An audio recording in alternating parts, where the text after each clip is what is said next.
You will never use these things in photography. The first one is light meters.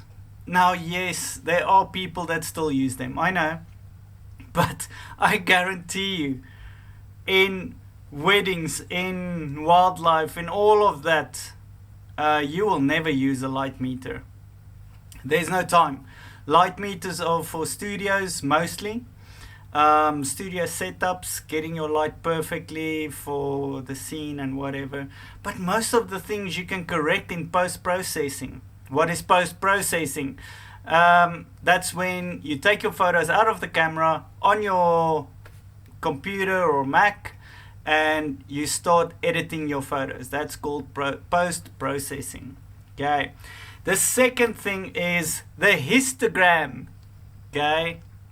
You're not going to use the histogram. It's good to understand the histogram, and we will talk in upcoming videos about the histogram, but I never use it. I never use the histogram to help me in my shots I'm taking, okay? So yeah, you're not going to use your histogram. The third thing, we're on the third thing, is the pop-up flash. Don't use a pop-up flash, please, please.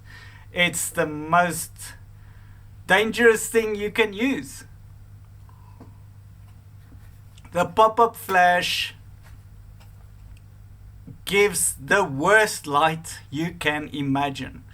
And yeah, there's a few people that's using the pop-up flash, sorry.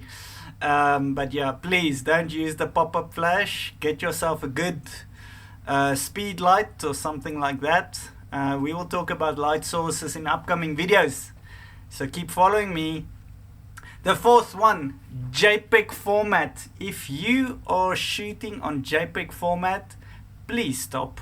Don't shoot JPEG. If your camera can't shoot RAW, that's fine. You're still learning, and hopefully not charging people for shoots, okay? Yes, I must be honest, and I must share this, that when I started out, I did shoot in JPEG. I didn't have money for expensive memory cards.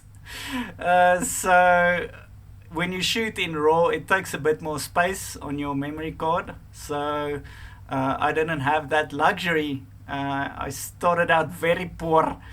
So yes, now I only shoot RAW. We shoot RAW. It's for your benefit. Trust me. The last thing you're never going to use is the onboard in-camera sensor cleaning settings.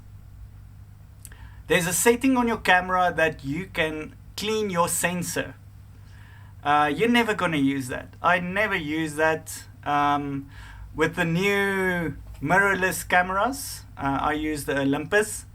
When I switch off the camera automatically cleans the sensor.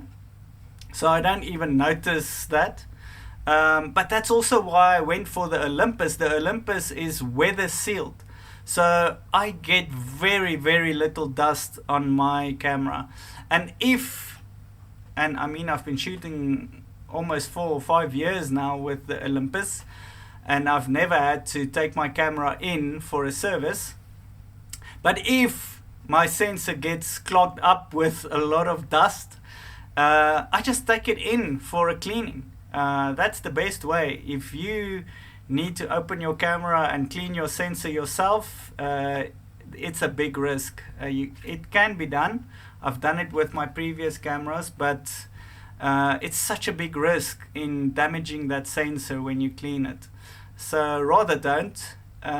Take your camera in for a sensor clean. Those guys are professional. They know what to do. They know how to handle the camera. And I'm talking about Olympus here. I don't know if I can trust other brands, but that's just me. Very controversial. But yeah, you're not going to use the sensor cleaning onboard sensor cleaning in your camera. It doesn't work. It won't take away big dust particles. maybe small dust particles. It's a touchy subject, but I don't trust it. I haven't seen any evidence of it working. Maybe you can convince me otherwise. Tell me in the comments. Cool.